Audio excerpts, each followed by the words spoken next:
Well, we want to welcome everyone to the first of its kind. We have a roundtable discussion tonight with candidates for both city attorney, candidates for city council, and then candidates for the office of mayor.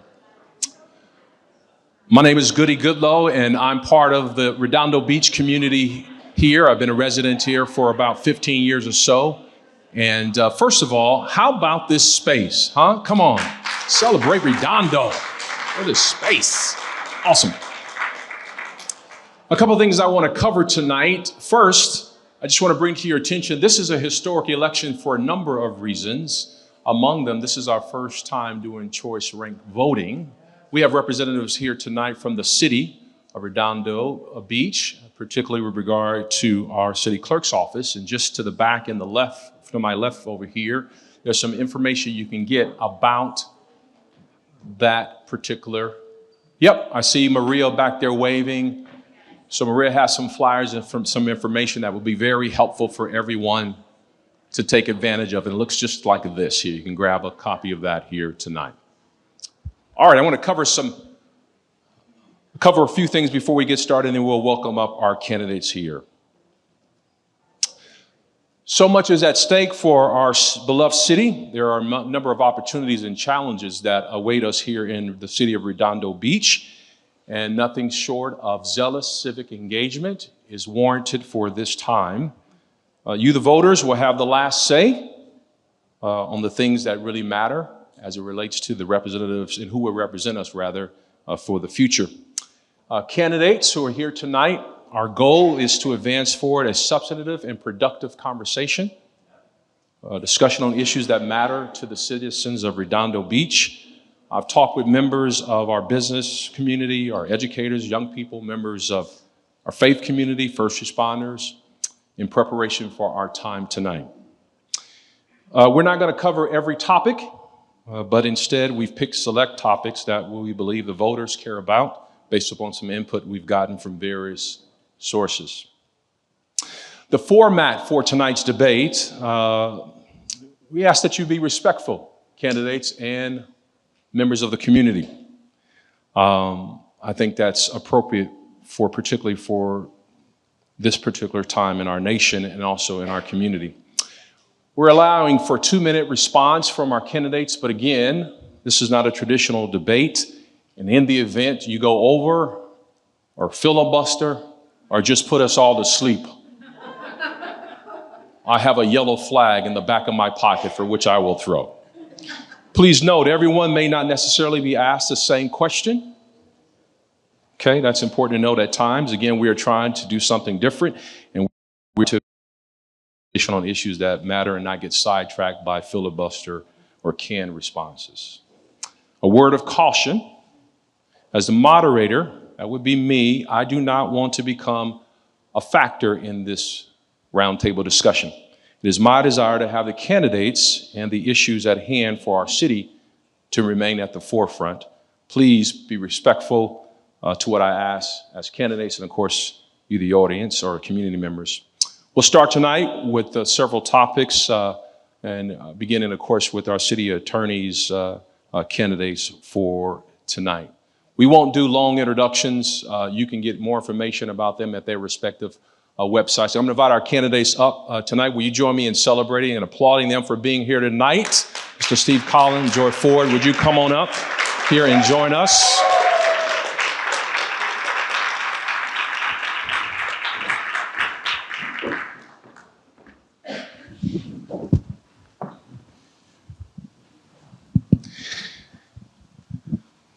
How are you all doing tonight? Everyone is well? Let's get a hear on your mics. Let's see you. Yes, I'm doing well. Good evening.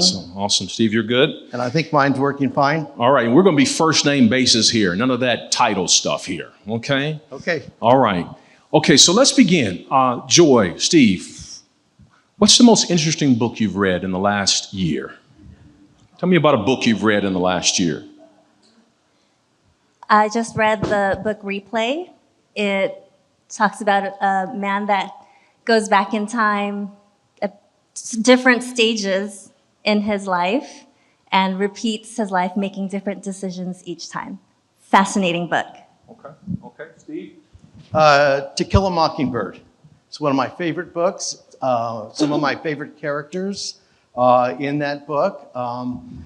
Character Atticus Finch, somebody that I, love watching, in that movie. Love reading about him, the home that he had, raising kids in the South, what he stood for in that community.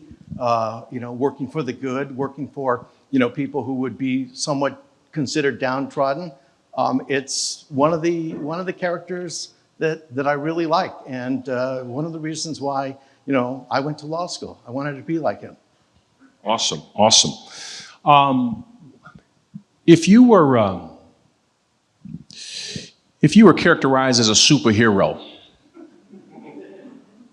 what would your superhero be? What would you be, Steve? What would your superhero be in your role as potential city attorney? You would be what? I think it would probably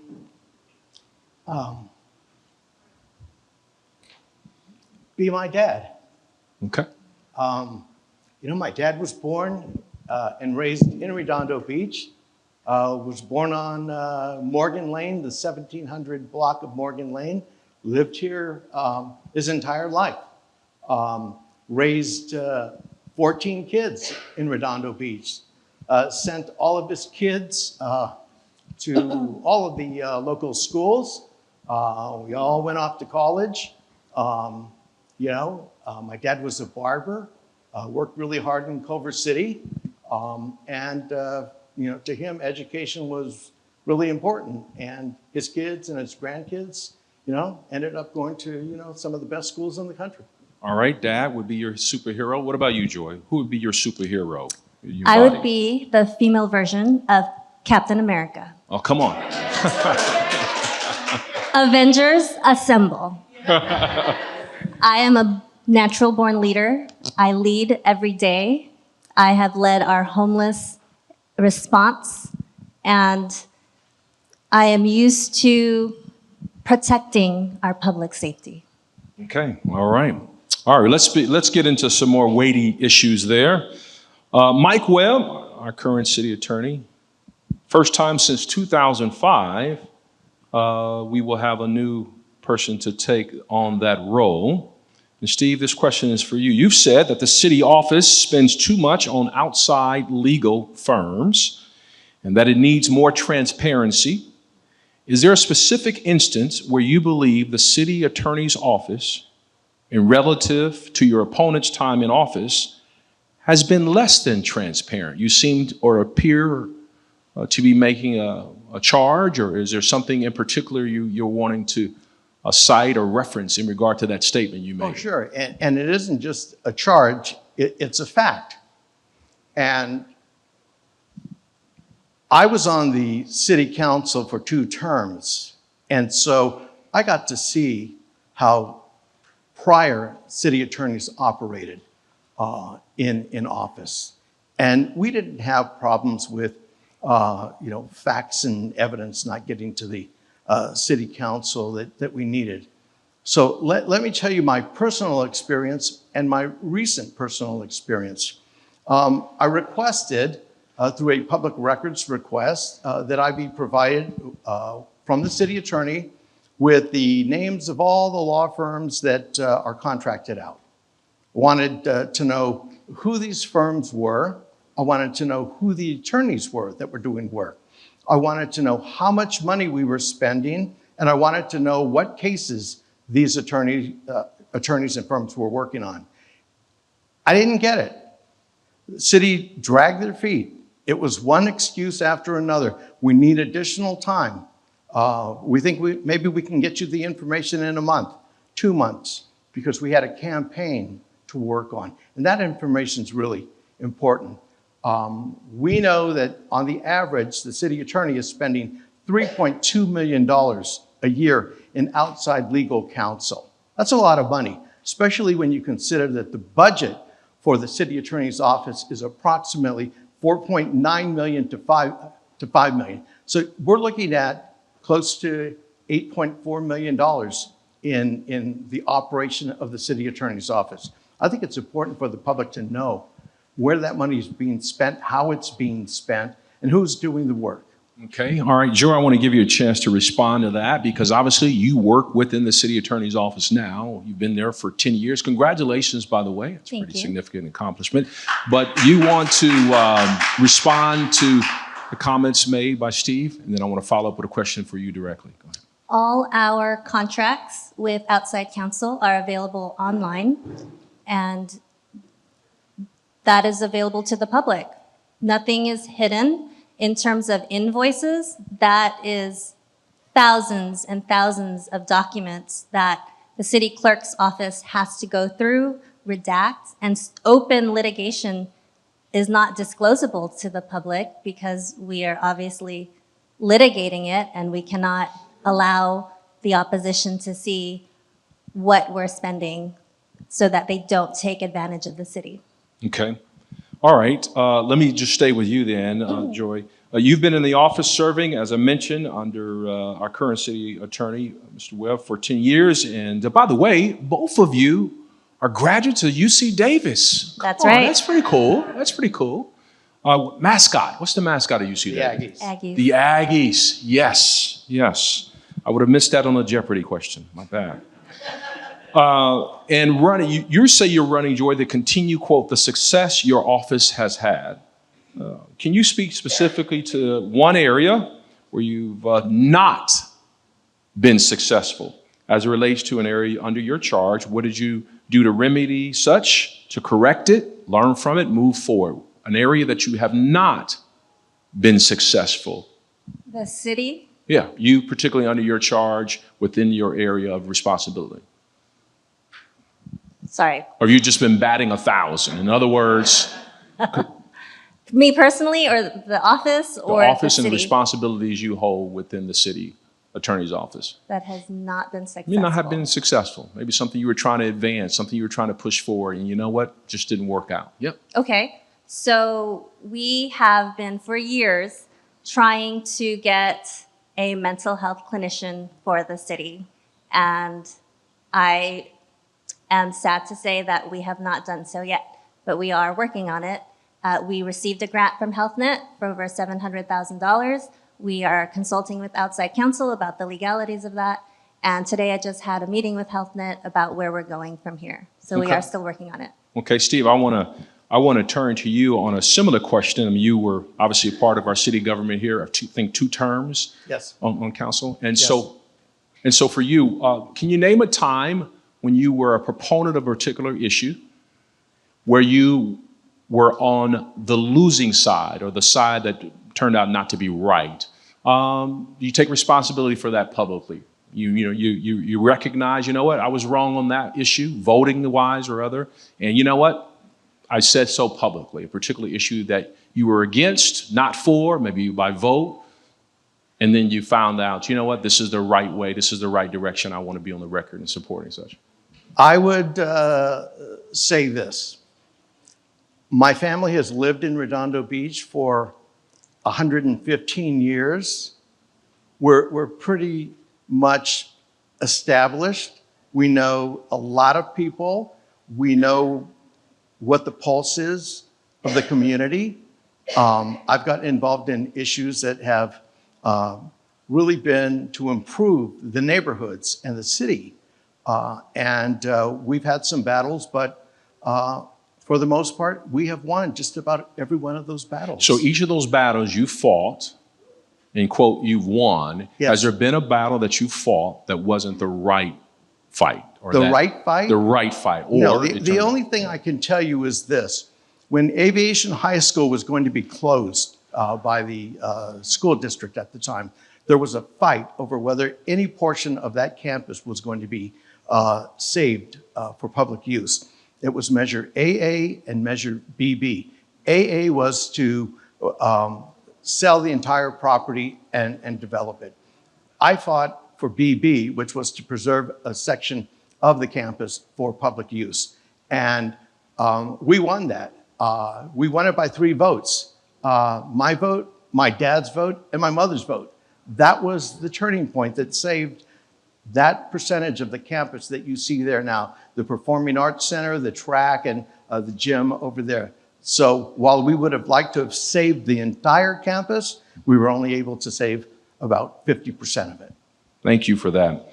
All right, so let's turn now to an issue that has been sort of forefront for some time, AES. AES. The future of the 52-acre AES Corporation power plant site is a significant legal issue, has been certainly for our city for a number of years. AES decommissioned the generating station on December 31st, just a couple years ago, but there are ongoing legal entanglements with that property,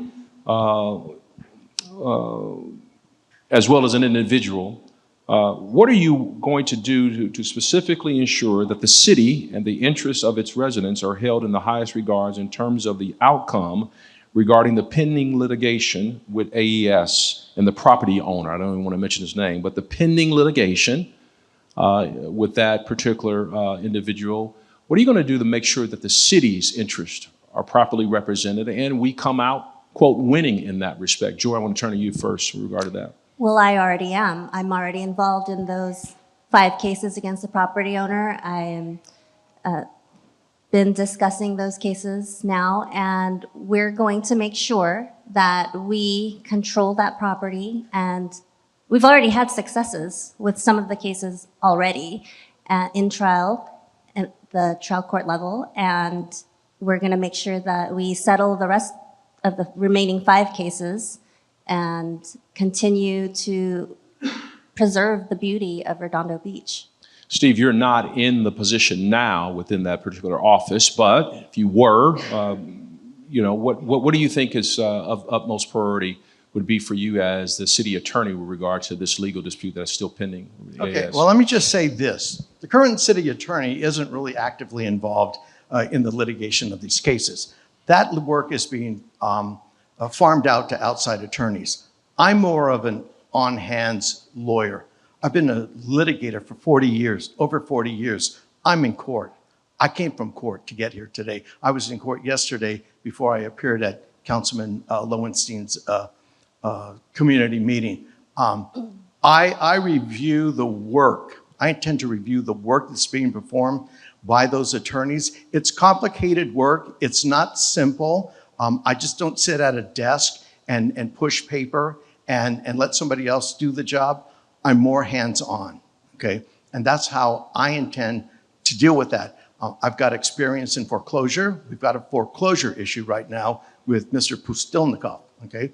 We've got bankruptcy. I have experience in the bankruptcy courts litigating, not representing debtors, but mostly creditors. So I know the ins and outs. I know the law in motion in bankruptcy court. So that experience helps me. The other thing too is land uses. I know that the owner who is fighting AES wants to build. He wants to invoke builder's remedy to build as many units as he can.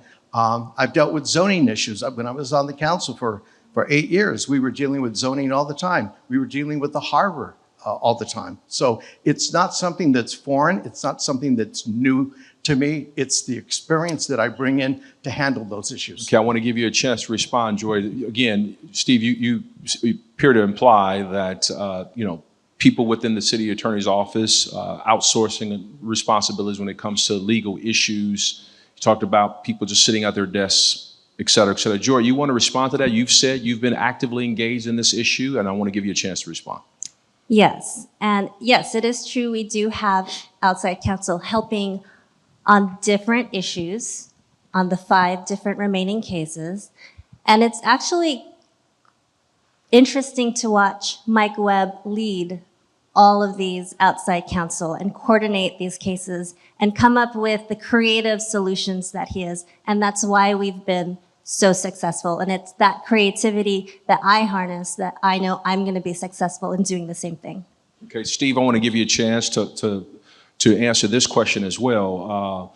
Where did the city, in particular as it relates to the legal responsibilities of AES, where did the city attorney's office go wrong? Could you again, I've read some of your comments on in literature, different interviews on your website, different things you've talked about. Is there a particular area or a particular point in time where you felt the city attorney's office could have done something differently in order for us not to spend as much time or even to the extent we are right now involved in this litigation? Is there something in particular you would have done differently, maybe? Yeah, so let me tell you my experience, okay?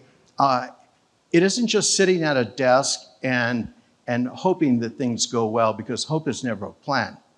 I'll give you an example of when Bill Brand was sued by CenterCal. There was a lot of litigation. There were a number of depositions that were taken of the CenterCal principals, okay?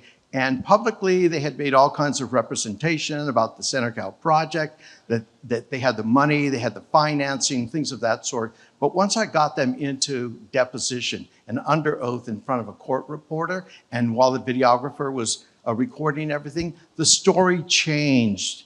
It always changes, because what you say publicly isn't always what the truth is. Now, in terms of, the AES plant, I don't think there's even been a single deposition of Leo Pustilnikov taken by anybody in the city attorney's office. You have to be aggressive. When you want 52 acres of prime waterfront property, okay, that AES is signaling to you that they want to make sure you get it, you've got to be really, really aggressive. Otherwise, you sit back, you're going to get nothing from Leo Pustilnikov. You can read in the LA Times what he does with all the buildings in downtown LA. That guy will never give you anything. You want it for the city, you're going to have to work really hard to get it from him. Okay, Joe, I want to give you a chance to respond on this, and then we'll wrap this portion up. Sure.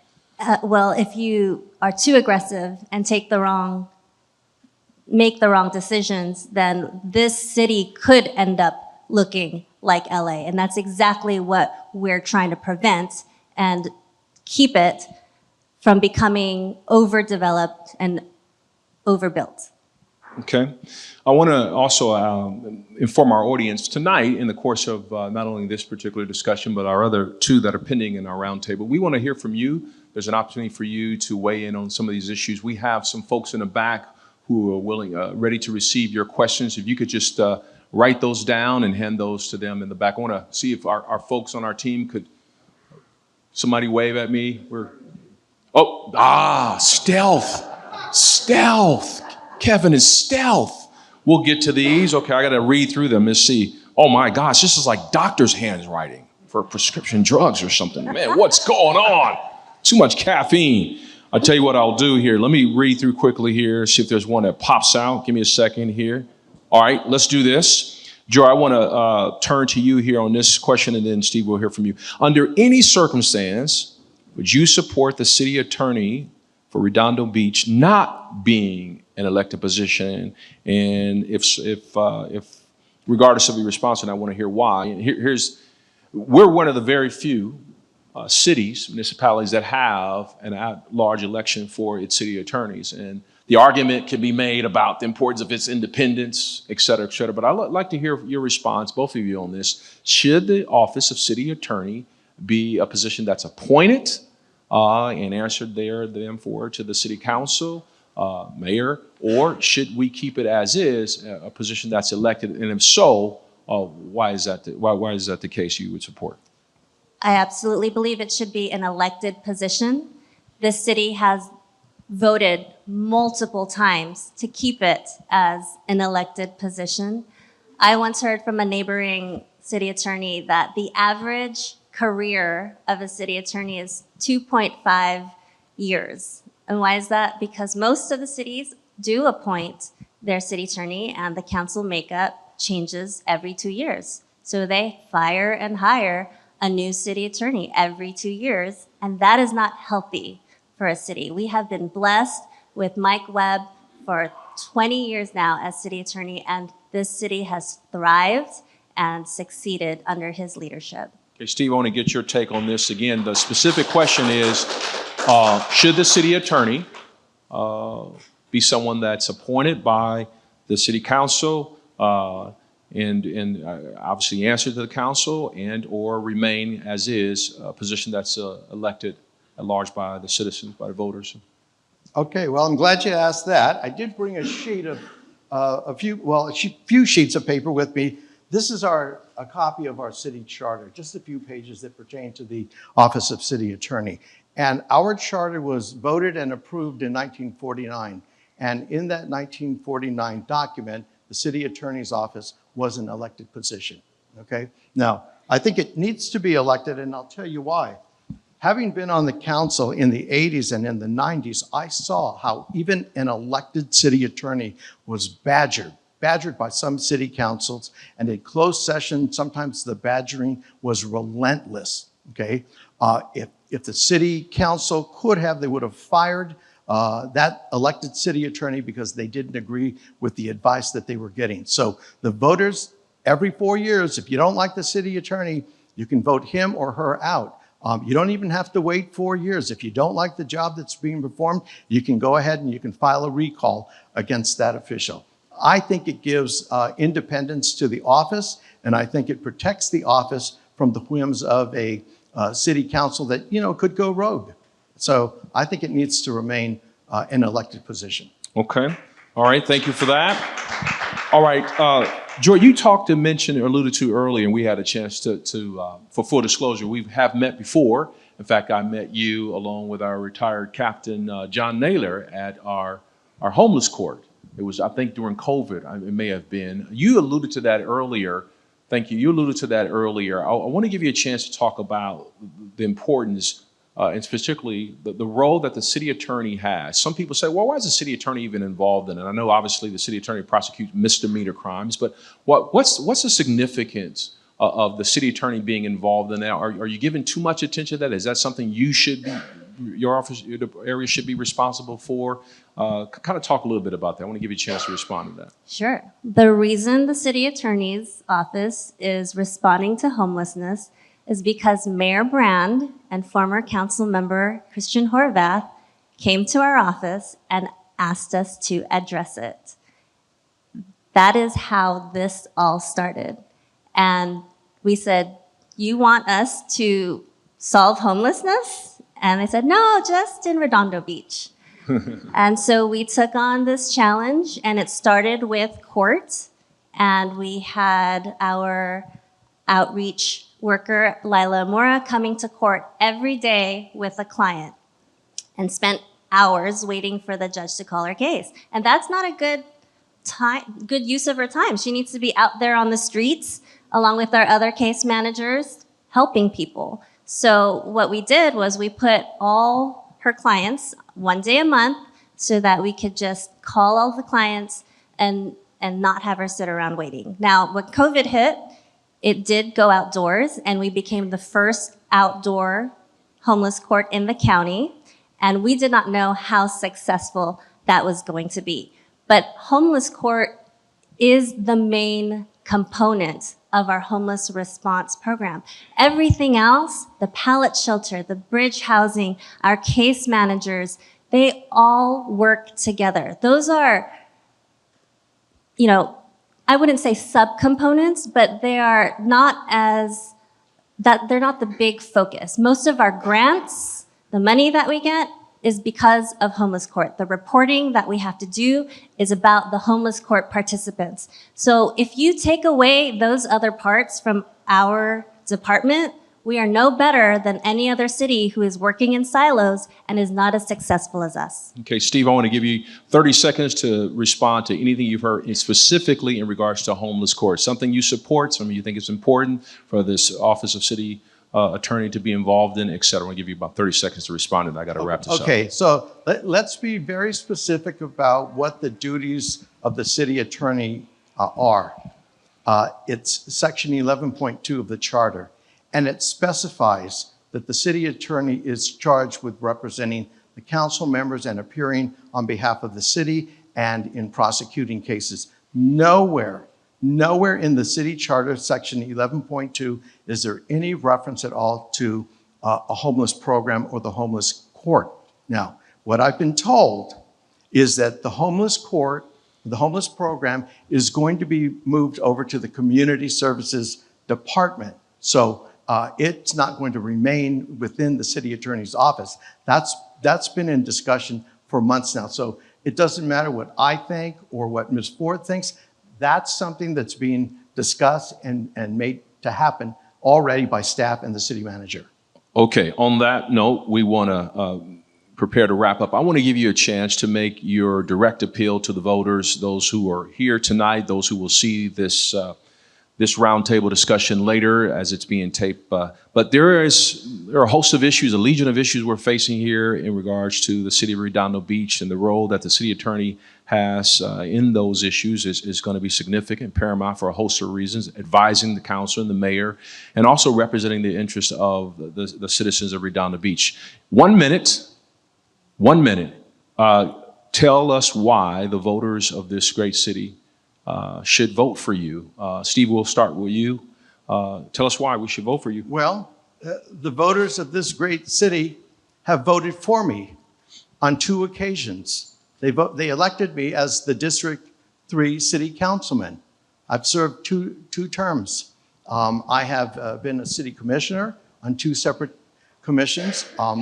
I've identified what my priorities are. One is making sure that the AES plant gets into the hands of the city. I am against the Metro Sea Line extension coming along the backside of District 3. I want that diverted down to Hawthorne Boulevard. I think we need to continue the fight against these over-developers who want to impose the builder's remedy on our city. We need to fight SB 9. And I think we have to have a city attorney who is aggressive, who knows the courts. I've litigated in Superior Court. I've handled cases in the Court of Appeal. I've handled cases before the California Supreme Court. Those are the venues where the big issues that deal with this city are going to be handled. All right, thank you for that. And then, Joy, we'll give you your chance. Why should the citizens of Redondo Beach vote for you? Give us your best reasons as to why. I know the city, I know the law, and I'm ready to lead.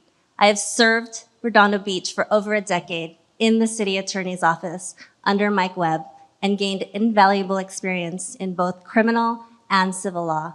I have litigated a wide range of municipal issues, and I have tried cases in court as well. I have tried jury cases in criminal court, and proven my cases beyond a reasonable doubt, which is the highest legal standard.